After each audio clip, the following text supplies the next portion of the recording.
सेवा करनी है। जैसे माता पिता ने कहा किया, सेवा तो हम करते हैं लेकिन माता पिता के अकॉर्डिंग करते हैं, ये भी इम्पोर्टेंट है। तो चलो बाबा के शब्दों में सुनते हैं। 10-8 मीठे बच्चे,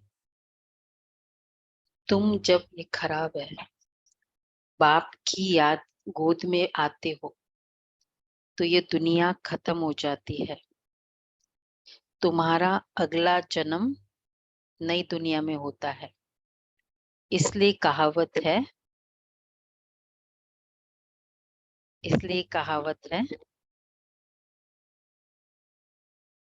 जीते जी मरो। नहीं, वो तो जीत जब जिंदा है, जब वो दुनिया मैं गोद में चले जाते हो तो दुनिया खत्म हो जाती है।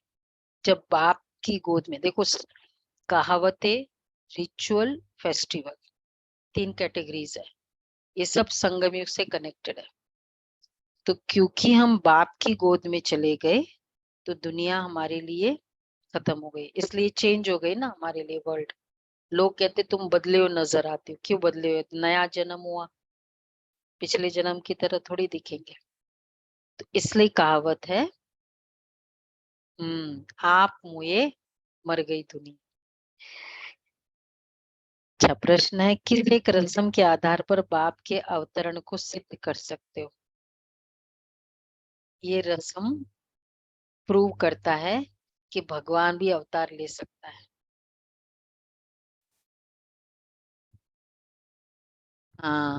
आत्मा का आह्वान करते हैं। भारत में हर वर्ष पितृ खिलाने की रस्म चली आई है। किसी ब्राह्मण में आत्मा को बुलाते हैं, फिर उनसे बातें करते हैं, उसकी आश पूछते हैं। अब शरीर तो आता नहीं, आत्मा ही आती है, यह भी ड्रामा में नोंद है। जैसे आत्मा प्रवेश कर सकती है वैसे ही परमात्मा का भी अवतरण होता है। यह तुम बच्चे सिद्ध कर समझा सकते।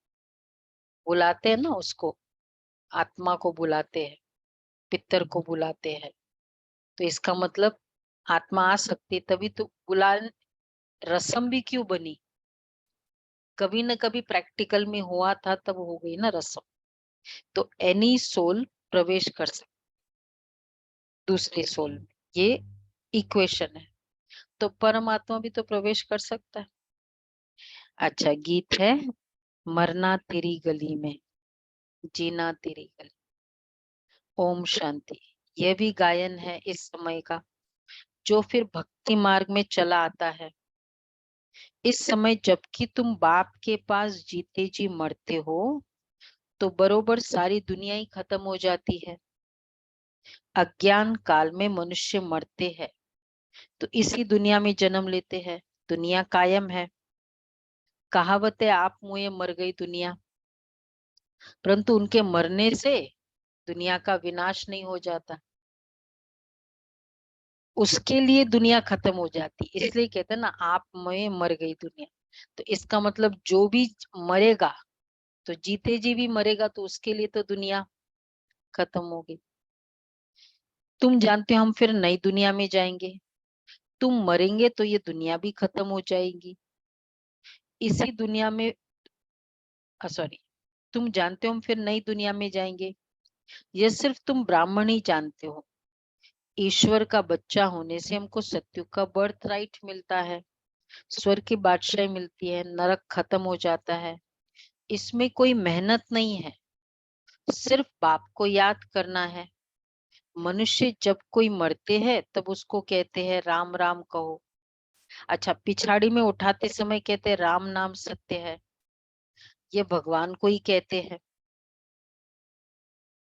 अभी भी बोलते हैं। हम्म, किसको बोलते हैं? उस मुर्दे को? अब ये सोचने की बात है, बोला किसको जा रहा है?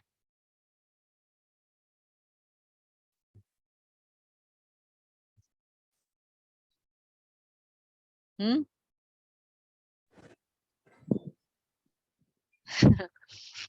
कौन किसको बोल रहा है, किसी को पता नहीं है। परमात्मा को। नहीं नहीं, परमात्मा को बोला जा रहा है कि राम नाम सत्य, उसको याद दिलाते। अच्छा, तो जो उनको सुनाने के लिए ना, सब लोग बाकियों को सुनाने तो जो जा रहा है उसको उसको बता के कुछ फायदा नहीं।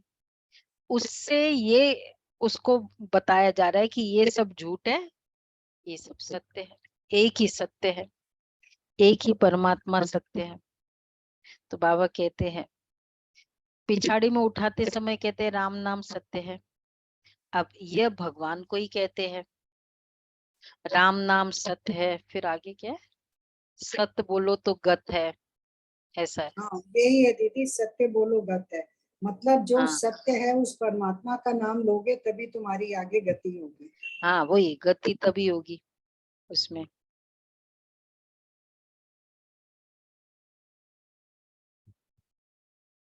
मुर्दा अच्छा अच्छा अच्छा, ये है।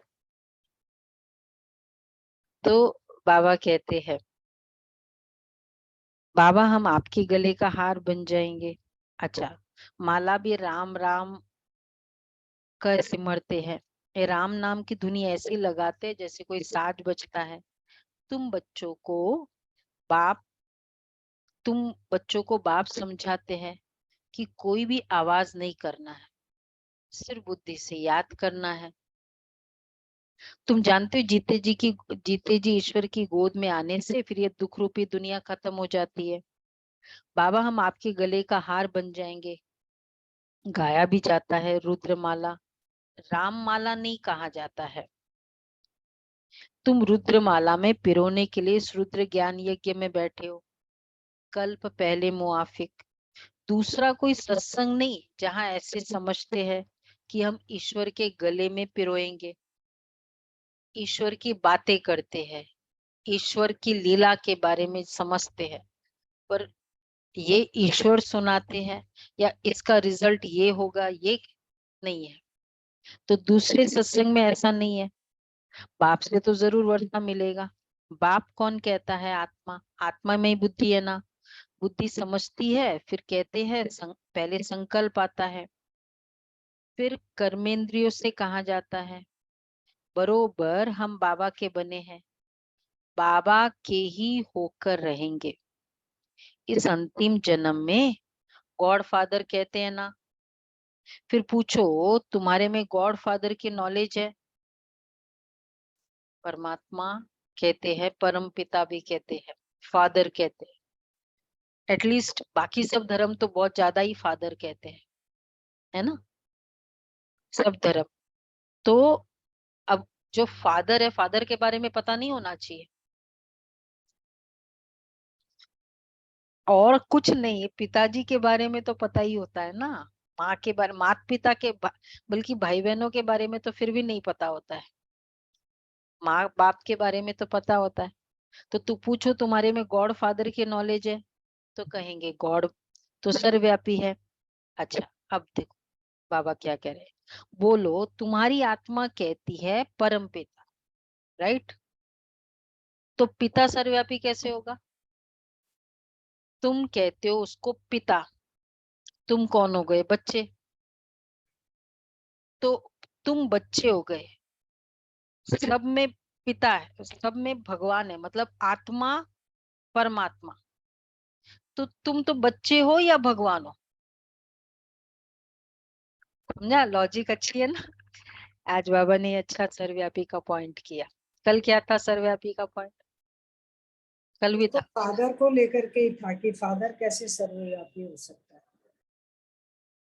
हाँ, नहीं, कल सर्वव्यापी का पॉइंट जो था वो क्या था?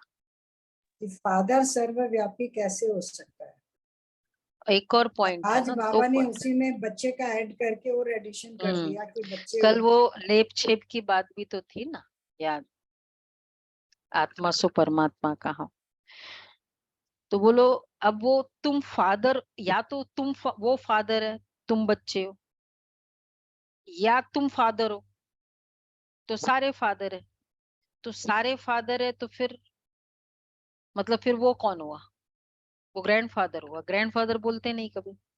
अगर सारे ही फादर है फिर आने की भी जरूरत क्या है, सब में ही है ना। तो कहेंगे कितने पॉइंट्स मिले, और सर्वव्यापी के किए बड़े होमवर्क बहुत समय पहले।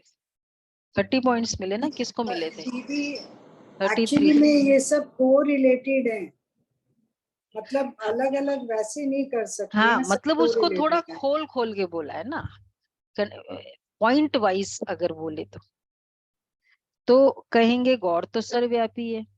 बोलो तुम्हारी आत्मा कहती परम पिता, तो पिता सर्वव्यापी कैसे होगा? बच्चे में बाप आ गया क्या? बाप को सर्वव्यापी कहना बिल्कुल रॉन्ग है। ये बातें बहुत अच्छी रीति समझकर फिर समझाना है। रुद्र ज्ञान यज्ञ तो मशहूर है। रुद्र है निराकार, श्री कृष्ण तो साकार है। आखिर भगवान किसको कहा जाए? श्री कृष्ण को तो नहीं कह सकते, मनुष्य तो बहुत भोले होते हैं, कह देते गॉड इज ओमनी प्रेजेंट। बाप तो अपने घर में ही रहता है, और कहाँ रहेगा? अब बाप इस बेहद के घर में आया हुआ है, यहाँ विराजमान है, कहते मैंने इसमें प्रवेश किया।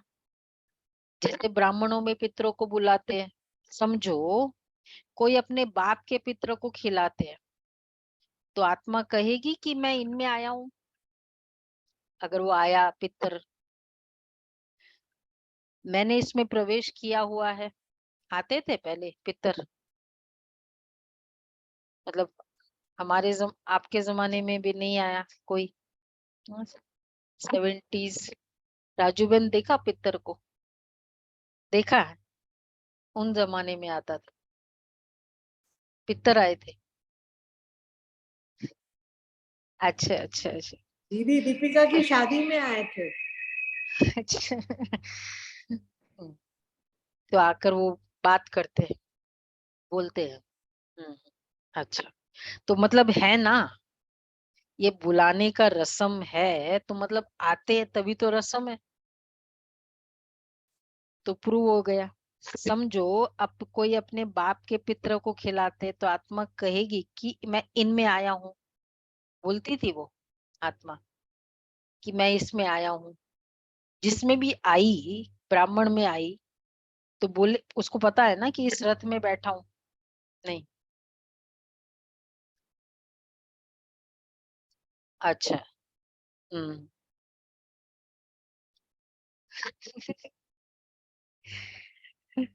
तो मैंने इसमें प्रवेश किया हुआ है।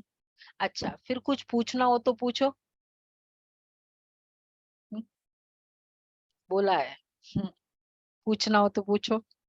आगे पितरों को बुलाने का बहुत रिवाज था, बुलाते थे, तो इसका मतलब अच्छे पितर मतलब अच्छा माना जाता था, कि वो ये गुड साइन है, पितरों को बुलाना एक इनविटेशन है।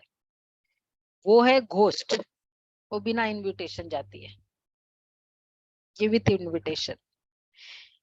तो आगे पितरों को बुलाने का बहुत रिवाज था। पितृ तो आत्मा है ना, पितृ को यानी आत्मा को खिलाया जाता है।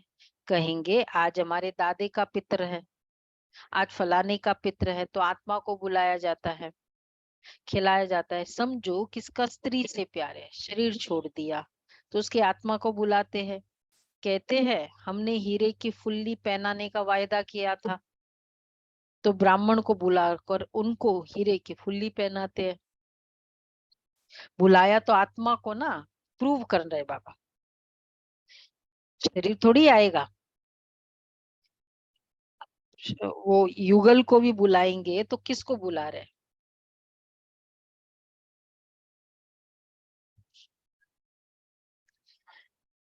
मतलब एक्चुअली तो वाइब्रेशंस ही होते हैं, ऐसे थोड़ी वो एक ऑलरेडी एक में है। ये आत्मा के पास ये पावर नहीं है कि एट अ टाइम दो में जाकर प्रवेश करे, ओनली परमात्मा में पावर, दूसरे में नहीं कर सकते।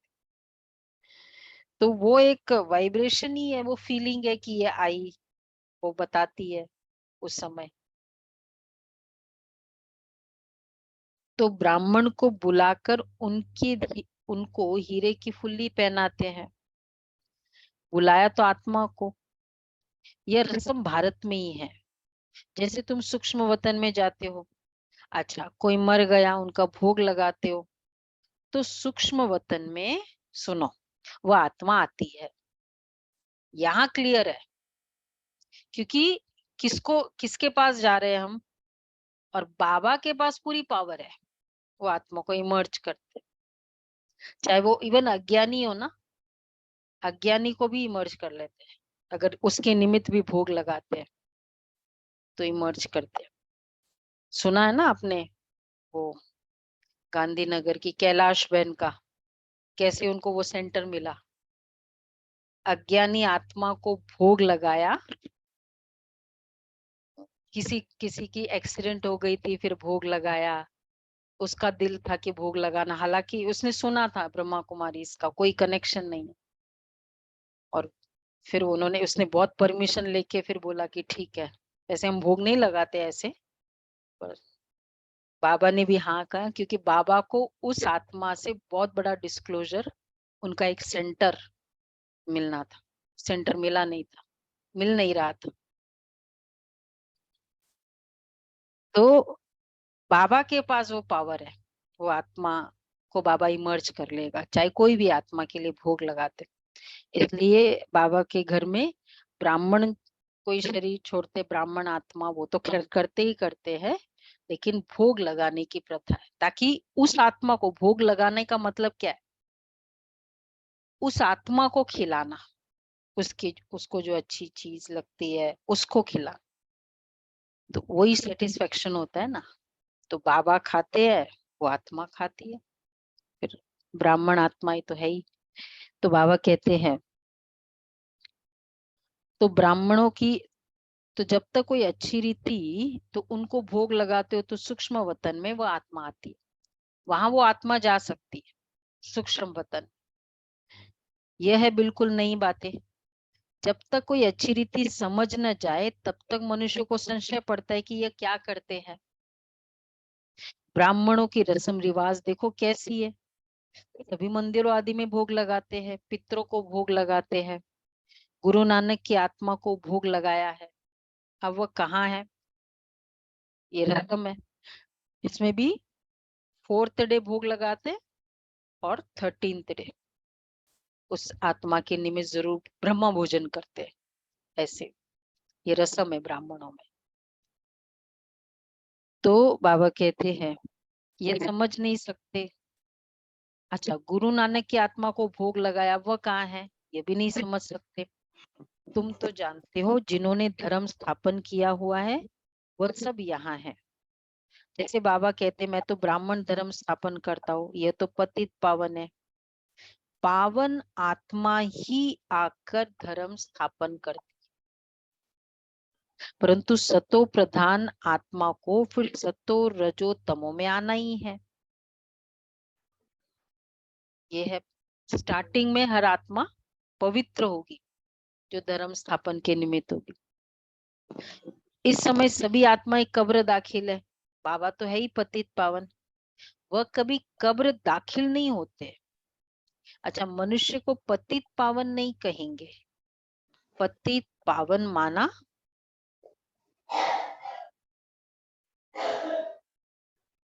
पतित पावन माना परमात्मा, पूरी दुनिया को पावन बनाने वाला। तो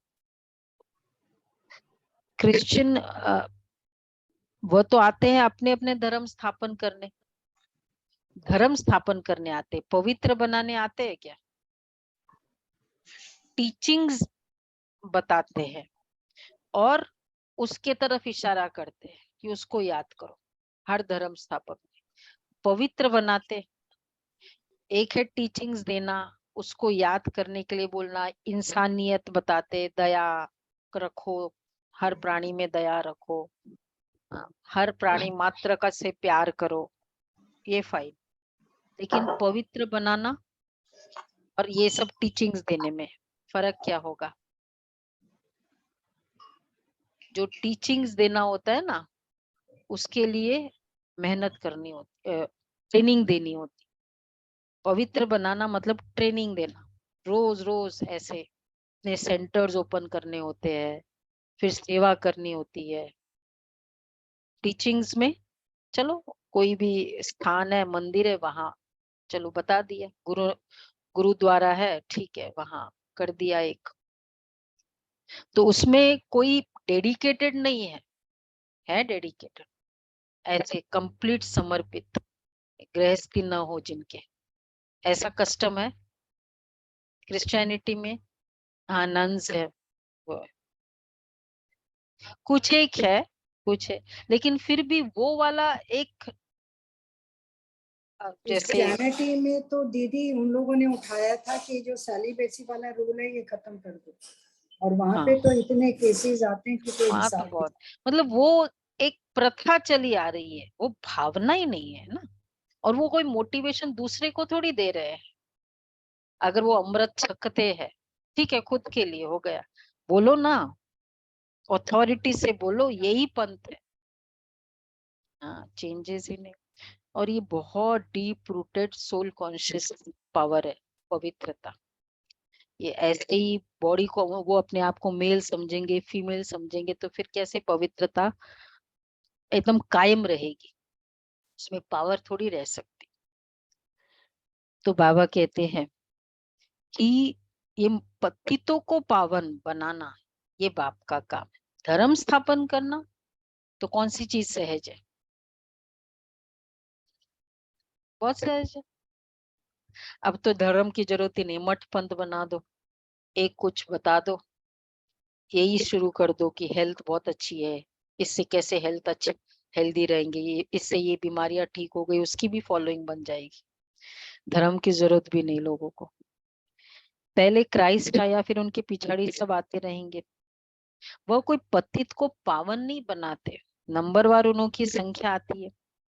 पतित पावन तो इस समय चाहिए जबकि सभी कब्र दाखिल हो जाते हैं। सबको पावन बनाने वाला एक ही है, एक वही है। ये तुम समझते हो बरोबर। इस समय सारी दुनिया जर्जरी भूत है। बनियन ट्री का मिसाल देते, बहुत बड़ा झाड़ है, उसका फाउंडेशन सड़ा हुआ है, बाकी टाल टालियां सारी खड़ी है। ये भी झाड़ है। देवी देवता धर्म का जो फाउंडेशन है, उनकी जड़ एकदम कट गई है, बाकी सब है। बीज हो तो फिर से स्थापन करे ना। फाउंडेशन सड़ गया है, फाउंडेशन लोप हो गया है। अगर फाउंडेशन होता तो फिर से स्थापन करे। बाप कहते मैं फिर से आकर स्थापना कराता हूँ। ब्रह्मा द्वारा स्थापना, शंकर द्वारा विनाश, बरोबर अनेक धर्मों का विनाश हुआ था।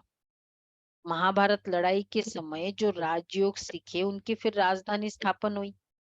तुम जानते हो अभी हम बाप के पास जाएंगे, फिर नई दुनिया में आएंगे, फिर झाड़ वृद्धि को पाता जाएगा। देवी देवता धर्म जो था वह प्राय लोप हो गया। बाप कहते मैं फिर से आकर आदि सनातन देवी देवता धर्म की स्थापना करता हूँ। भारत जो ऊंचे ते ऊंचा था, उसको उनको अब ग्रहण लगा हुआ है। काम चिता पर बैठने से इस समय तुम्हारी आत्मा काली हो गई है।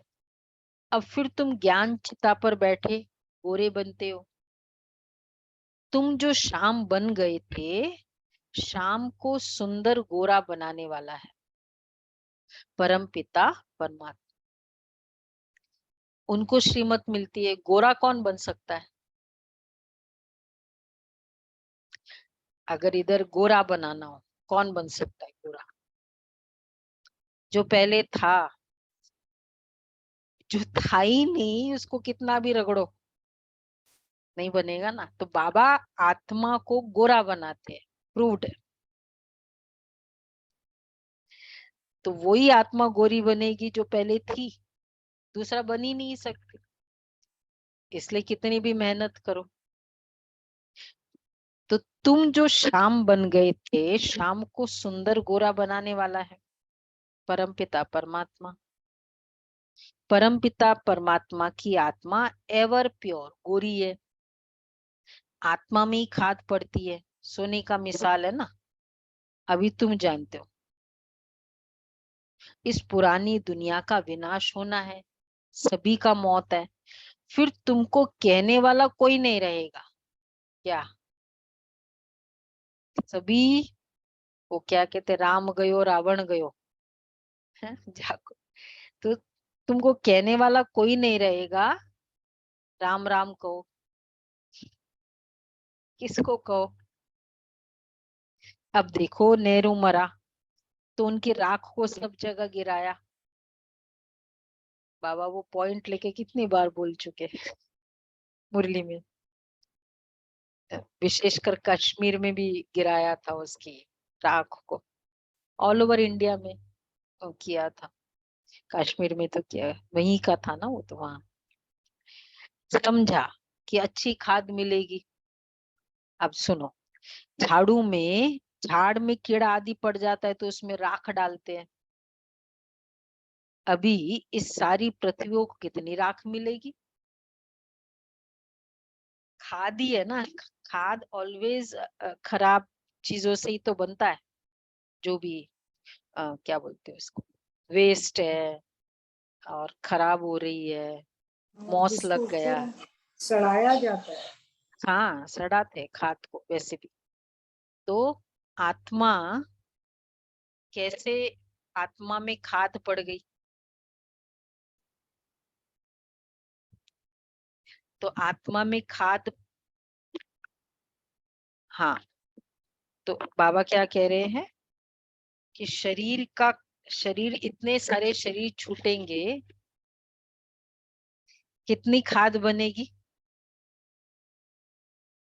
हाँ हाँ, ये देखो ये बात है।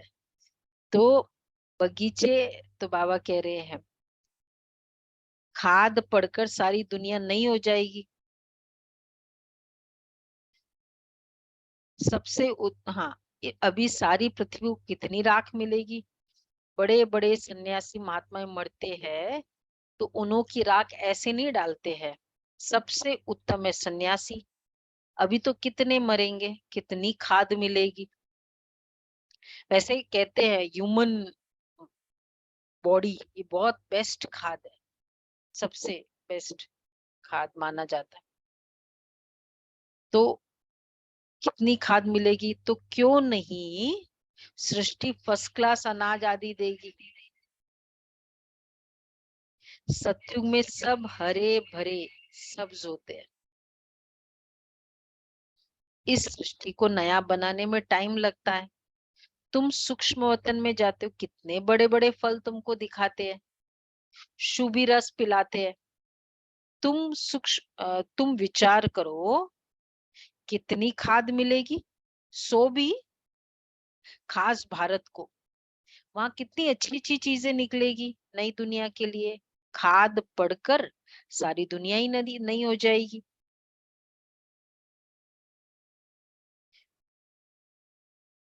सूक्ष्म वतन में वैकुंठ का शुभी रस तुमको पिलाते हैं। वैकुंठ के शरबत का नाम है शुभी रस, मालूम है ना सभी। तो फिर वो उसको पूछा एक बार गुलजार दादी को, ये शुभी रस क्या होता है, मतलब क्या टेस्ट है उसका? तो दादी ने कहा कि सारे फलों का रस मिलके जो रस होता है ना, वैसा बहुत वैसा टेस्टी शुभी रस। बगीचे आदि का साक्षात्कार कराते हैं। बच्चों ने साक्षात्कार किया है, शुभी रस पी कर आते हैं वतन में। जाना है शरबत पीने? आज चलना, बोलते जाओ बाबा को, अर्जी डालते जाओ बाबा एक बार पिला दो। मतलब वो टेस्ट फील ही कर सकते हैं। बाबा कहते हैं शुभी रस पीकर आते हैं। बच्चों ने साक्षात्कार किया है कि शुभी रस पीकर आते। प्रिंस प्रिंसेस बगीचे से फल ले आते थे। अब सूक्ष्म वतन में तो बगीचा हो न सके, जरूर वैकुंठ में गए होंगे। तो एक एक को साक्षात्कार तो नहीं कराएंगे, जो निमित्त बनते हैं उनको साक्षात्कार कराते। चाबी है ना उसके हाथ में, तो उसको पता है किसके द्वारा क्या क्या काम कराना है। और फिर मतलब काम कराना है, उससे काम कराने का मतलब है बाबा को उसको देना पड़ेगा ना।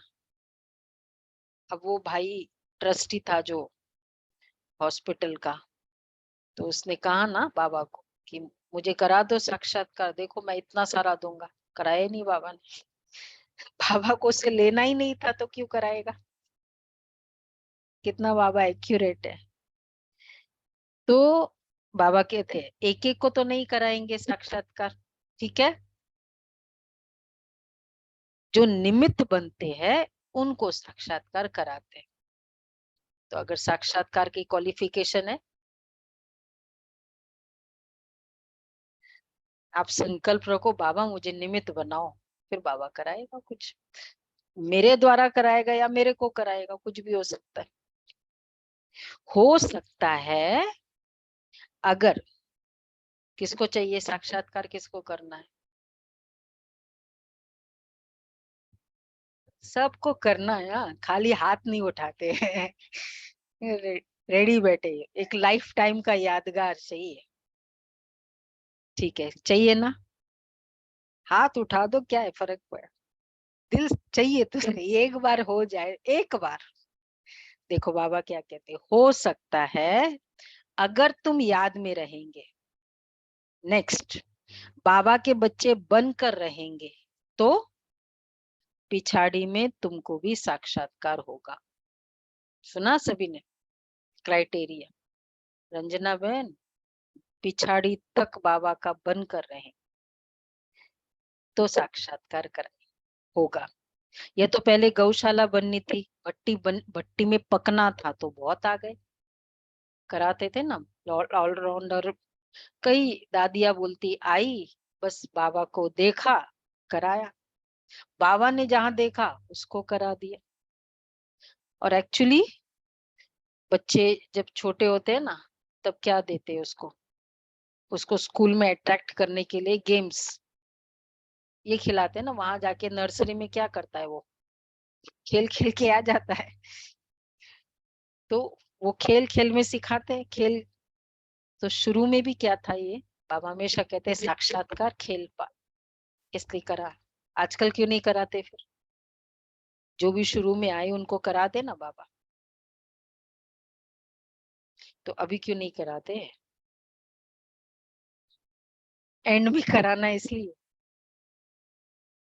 अभी तो हमारे एक सेवा का साधन है ना, अभी तो वैसे भी यहाँ आके बहनों को देख के ऑर्गेनाइजेशन के बारे में ज्ञान, ये सब अपने आप में एक अट्रैक्शन है। क्लैरिटी है कि ये कोई ज्ञान बहुत इम्पोर्टेंट है, बड़ा है। शुरू में तो ऐसा नहीं था ना, ये सब कुछ था नहीं, ना कोई मधुबन था ना कुछ था, तो फिर क्या करें, कैसे बताए इसको। अब आजकल तो मधुबन लेकर आ जाओ, उसके बाद कितने समय तक तो वो चेंज्ड रहता है। तो बाबा कहते हैं ये तो पहले गौशाला बननी थी, भट्टी में पकना था तो बहुत आ गए। बच्चों को समझाए, सिर्फ कोई को लिटरेचर देने से समझ नहीं सकेंगे, समझाने वाला फिर टीचर जरूर चाहिए। 7 डेज का कोर्स दे दो, बुक नहीं समझ में आएगा ना जब तक कोई समझाने वाला नहीं हो। टीचर सेकंड में समझाएगा, ये तुम्हारा बाबा, ये दादा है, ये बेहद का बाप, स्वर का रचयिता है, बस ये भी काफी था। मोहिनी बहन को पूछा कितना टाइम लगा तुमको सोल कॉन्शियस होने में, बोला फर्स्ट डे गए 20 मिनट सुनाया दादी ने, देखो ये शरीर का पिता होता है ना, तुम्हारा शरीर का पिता वो है, और तुम्हारा पिता कौन है, तो तुम आत्मा, तुम्हारा पिता परमात्मा। 20 मिनट्स का कोर्स था, फिर बोला योग में बैठो, एक्सपीरियंस हो गया, सोल कॉन्शियस बन गए, फर्स्ट चैप्टर कंप्लीट।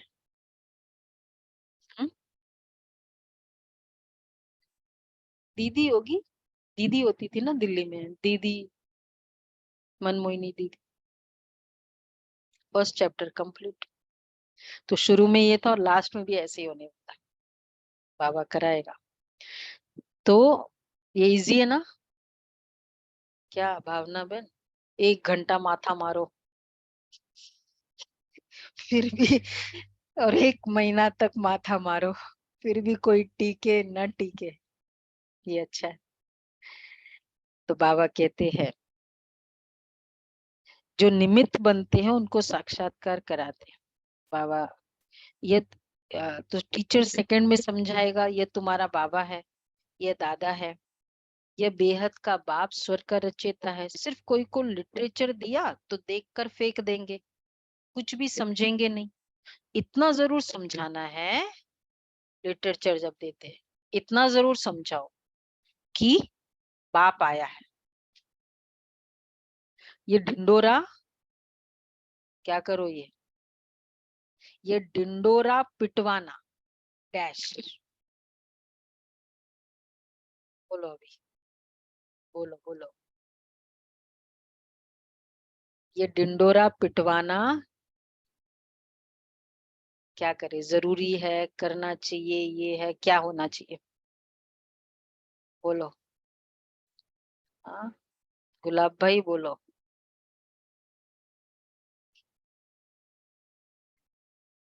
ये ढिंडोरा चलो आप पिटवा पिटवा दो चाहिए। हाँ तुम्हारा फर्ज है। हमारा ही काम है, हमारा ही काम फर्ज, है। काम नहीं, फर्ज है, ड्यूटी है। क्या ढिंडोरा पिटवाए? हाँ, बाप आ गया है, बाप आया है। सुना? कहाँ है दमयंती बहन? क्या बोल रहे बाबा? बरोबर यादव कौरव भी है, हम महाभारी लोग का लड़ाई काम भी। ही यही है, सुबह से रात तक। हाँ हाँ, सुबह से रात तक एक ही कर, फर्ज है, ड्यूटी है। ये सबकी ड्यूटी है, एक की ड्यूटी थोड़ी है। जो भी संपर्क में आए, आजकल हमारे ग्लोबल समिट है मधुबन के प्रोग्राम से, उसमें करो, वो सेवा कर सकते हो। वर्कशॉप्स होती रहती है, ऑनलाइन कोर्स सैटरडे से शुरू होगा, वो करो, ढिंडोरा पिटवाओ।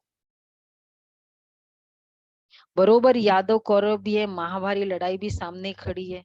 जरूर राजयुग सिखलाने वाला भी होगा, जरूर स्वर्ग की स्थापना भी होगी। अगर महाभारत लड़ाई है तो जरूर भगवान भी होगा, जरूर उसके बाद स्वर्ग के द्वार खुलेंगे। एक धर्म की स्थापना, अनेक धर्मों का विनाश।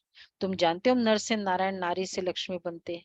यह है हमारी एम ऑब्जेक्ट। मनुष्य से देवता किए, करत न लागी वार। देवता सिर्फ सूर्यवंशी को कहा जाता है, चंद्रवंशी को क्षत्रिय कहा जाता है। पहले तो देवता बनना चाहिए ना, पहले तो देवता बनना, नापास होने से क्षत्रिय हो जाते हैं। तो सूर्य चंद्रवंशी अर्थात, तो बाप कहते मीठे मीठे सिके लदे बच्चे, कितने ढेर सिके लदे बच्चे हैं। देखो किसका बच्चा गुम हो जाता है, 6 मास के बाद आकर मिलता है, तो कितना प्यार से आकर मिलेगा। 8 मास के बाद बच्चा मिलता है और वो भी गुम हुआ। वैसे ही बहुत दिनों के बाद पेरेंट्स के पास बच्चा जाता है, कन्या जाती है, तो भी कितना प्यार होता है। और गुमा हुआ बच्चा, तो तुम, हम कौन है, हम कौन है? इसलिए तो बाबा बीच बीच में मीठे मीठे सिके लदे बच्चे, कितने ढेर सिके लदे बच्चे हैं। 6-8 किसका बच्चा गुम हो जाता है, 6-8 मास के बाद आकर मिलता है, तो कितना प्यार से आकर मिलेगा। बाप को कितनी खुशी होगी। क्या हो जाता है, कौन सी खुशी है उसको? स्वर्गिक, स्वर्ग में वाला सुख मिलता है उसको, गुमा हुआ बच्चा मिल जाए। ये बाप भी कहते हैं, सुना, लाडले सिके लदे बच्चे, फील हुआ? तुम 5000 वर्ष के बाद आकर मिले हो, लाडले बच्चे, कितने बार कहा? हाँ, तो फर्स्ट स्टार्टिंग का इंक्लूडिंग 4 बार। लाडले बच्चे, तुम बिछुड़ गए थे, अब फिर आकर मिले हो, किस लिए? बोलो दीपिका बहन। बिछुड़ गए थे, याद आ रहा है, फिर आकर मिले हो तो बेहद का वर्षा लेने। Deity world sovereignty is your godfatherly birthright. बाबा तुमको बेहद की बादशाही देने आया है, यह है हेवनली गॉड फादर। कहते तुम बच्चों के लिए कितनी बड़ी सौगात लाया हूं, स्वर्ग, सिर्फ एक कंट्री नहीं। तो परंतु इतना लायक तो बनना है ना, श्रीमत पर चलना है। मम्मा बाबा कहकर फिर अगर भूल गए, भूल जाए या फारकती दे, तो गले का हार नहीं बनेंगे। बच्चों को कितना प्यार किया जाता है, बाप बच्चों को सिर पर रखते हैं। बेहद के बाप को कितने बच्चे हैं? बाबा कितना ऊंच माथे पर चढ़ाते हैं, कितने बार तो लाडले लाडले का। ऐसा कोई टीचर होगा? पढ़ाई है या कॉन्वर्सेशन है, फादर है? पढ़ाई तो ऐसा नहीं हो सकता, कॉन्वर्सेशन है ना, फादर की फीलिंग है। इसलिए मुरली मतलब मुरली सुनना मतलब फादर की फीलिंग, फादर का एक्सपीरियंस कर। तो वो फादरली फीलिंग मिस हो जाएगी अगर मुरली मिस होती। बाबा कितना ऊंच माथे पर चढ़ाते, पाँव में जो गिरे हुए हैं उन्हों को माथे पर चढ़ाते हैं। कैसे? किसको?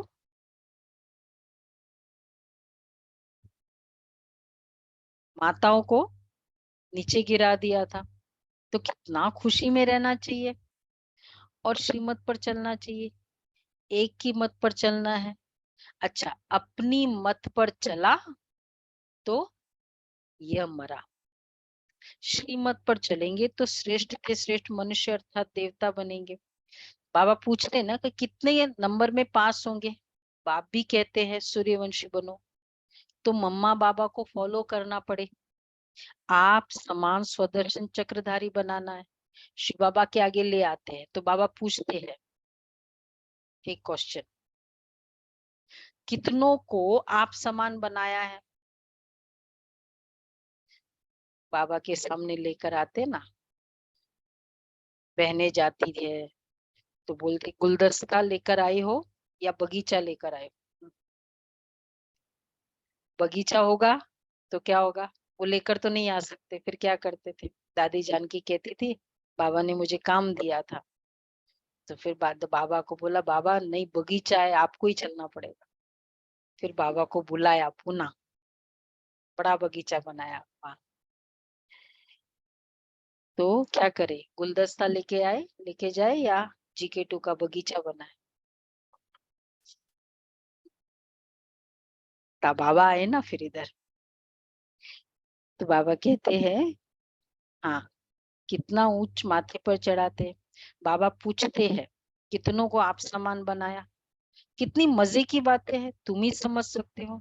नया कोई बिल्कुल ही नहीं समझ सकेगा कि यह कोई मनुष्य से देवता बनने की कॉलेज है। कोई को तो 7 रोज में बहुत अच्छा रंग चढ़ जाता है, कोई को तो बिल्कुल ही नहीं चढ़ता, बहुत मेहनत करनी पड़ती है। पहली पहली बात बच्चों को समझाई है कि पहले सबको बोलो। फर्स्ट क्वेश्चन, बेहद के बाप को जानते हो? पहले ये पूछो। कहते हाँ वो मेरे में भी है, सर्वव्यापी है। भगवान को जानते हो? वैसे जानते भी नहीं है और पता भी नहीं मानते भी है कि नहीं। जो जानते ही नहीं है उसका मानना क्या है? और नाम है prime minister so and so, नाम है बस। तो बाबा कहते हाँ वो मेरे में भी है, सर्वव्यापी है। फिर तो पूछने की दरकार ही नहीं है। जब बाप कहते हो तो बाप तुम्हारे में व मेरे में कैसे हो सकता है? बाप से तो वर्षा लिया जाता है, तो पहले पहले अल्फ पर समझो। बाप कहते हैं मेरे सिकिलधे बच्चे, ऐसे कोई साधु सन्यासी कह न सके। तुम जानते हो बरोबर हम शिव बाबा के सिकिलधे बच्चे हैं। फील हुआ? बाबा का सिकिलधा बच्चा हूँ, लाडला बच्चा हूँ। 5000 वर्ष के बाद फिर आकर मिले हैं स्वर्ग का वर्षा लेने के लिए। बिछड़ा हुआ हूँ, जानते हो हम ही स्वर्ग के मालिक थे। ये फीलिंग 5000 वर्ष के बाद। मोहिनी बहन बताते हैं कि शायद वो कनाडा टोरंटो या कई नए स्थान पर, तो बड़ा स्थान लेना था, चाहिए था सेंटर के लिए, तो 20 लोगों की टीम गई वहाँ। जो माताएं भोजन बनाती, भंडारी की सेवा करती है, जो क्लासेस कराते, सब ऐसे पहुंचे वहां। अब कहाँ की, अब सब देखो ज- माताओं को बोला तुम किचन में जाओ और देखो कि कल पहले किया था यहाँ काम। लेक्चर तो एक भाई था, वो लेक्चर देने वाला था, उसको बोला कि तुम स्टेज पे जाकर खड़े होके देखो, कल पहले किया था? तो सभी ने कलेक्टिवली बोला नहीं, वो फीलिंग ही नहीं आ रही थी उनको, तो नहीं आ रही थी वो फीलिंग, वो स्थान लेने की, नहीं लिया वो स्थान। तो बाबा के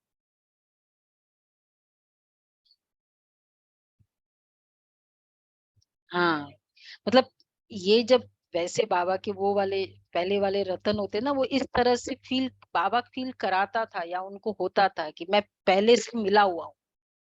ये वाले आजकल थोड़ा ज्ञान के लॉजिक में ज्यादा करके फिर वो जाते हैं ना मधुर, पर ये वाली फीलिंग। तो तुम जानते हो बरोबर हम शिव बाबा की सिकिलदे बच्चे हैं, 5000 वर्ष के बाद फिर आकर मिले हैं स्वर्ग का वर्षा लेने के लिए। जानते हो हम ही स्वर्ग के मालिक थे, फिर हम ही बनते हैं। स्वर्ग में जाना जरूर है, फिर पुरुषार्थ अनुसार उच्च पद पाना है। अच्छा, मीठे मीठे सिकिलदे बच्चों प्रति माता पिता बाप दादा का याद प्यार, गुड मॉर्निंग। मानी बाप रूहानी की बाप की रूहानी बच्चों को नमस्ते। हम रूहानी बच्चों की रूहानी बाप दादा को याद प्यार नमस्ते गुड मॉर्निंग। थैंक यू बाबा, शुक्रिया बाबा। शुक्रिया। अच्छा, धारणा के लिए सार है, माता पिता को फॉलो कर आप समान बनाने की सेवा करनी है। माता पिता को फॉलो कर आप समान बनाने की सेवा करनी है। स्वदर्शन चक्रधारी बनना और बनाना है।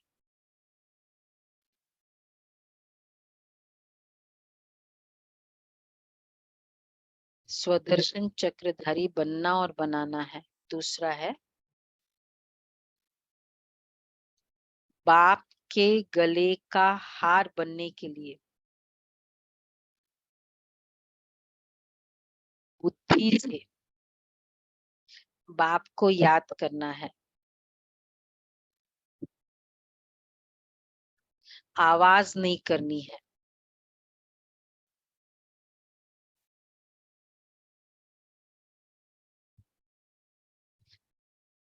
याद की धुन में रहना है। याद की धुन में रहना है। वरदान है, देह अभिमान के त्याग द्वारा सदा सोमान में स्थित रहने वाले सम्मानधारी भव। देह अभिमान के त्याग द्वारा सदा सोमान में स्थित रहने वाले सम्मानधारी भव। जो बच्चे इस एक जन्म में देह अभिमान का त्याग कर सोमान में स्थित रहते हैं, उन्हें इस त्याग के रिटर्न में भाग्य विधाता बाप द्वारा सारे कल्प के लिए सम्मानधारी बनने का भाग्य प्राप्त हो जाता है। देखो, बहुत इंपॉर्टेंट स्टेटमेंट है। अभी का सम्मान पूरे कल्प का सम्मान बन जाएगा। आधा कल्प प्रजा द्वारा सम्मान प्राप्त होता है, आधा कल्प भक्तों द्वारा सम्मान प्राप्त करता है। और इस समय संगम पर तो स्वयं भगवान अपने सम्मानधारी बच्चों को सम्मान देते। सम्मान और सम्मान दोनों का आपस में बहुत गहरा संबंध। कितना क्लैरिटी, कितना कनेक्शन है। सम्मान सम्मान, तो अपने आप को सम्मान नहीं दिया, फिर हम ये नहीं कहे कि इनको ना रिस्पेक्ट नहीं है। बच्चों को ना बड़ों के लिए कोई रिस्पेक्ट ही नहीं है, रिस्पेक्ट से बोलते नहीं है। सम्मान, अगर मैं अपने आप को रिस्पेक्ट नहीं दे सकती, फिर हम कहते हैं एटलीस्ट इतना तो रिस्पेक्ट दे, ये आते ही झुके। फिर क्योंकि मेरे को कुछ भी खुद को रिस्पेक्ट नहीं देने आता है, तो मैं सोचती हूँ इतना सा तो थोड़ा सा भीख मिल जाए। इतना सा तो करे, अरे खुद को दो ना बहुत सारा।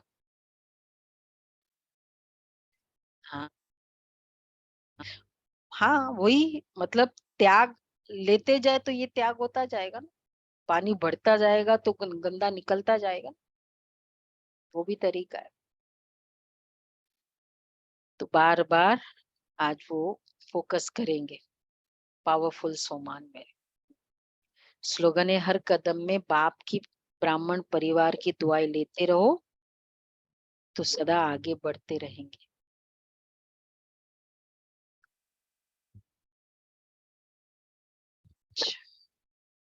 अव्यक्त इशारे। शक्तिशाली ज्वाला स्वरूप की याद तब रहेगी जब याद का लिंक सदा जुटा रहेगा। अगर बार बार लिंक टूटता है तो उसे जोड़ने में समय भी लगता है, मेहनत भी लगती है और शक्तिशाली के बजाय कमजोर हो जाते हैं। याद का लिंक सदा जुटा रहे, तो ये पुरुषार्थ करना है आज पूरे दिन। लिंक कैसे जुटे? सोमान में रहना ये भी लिंक है।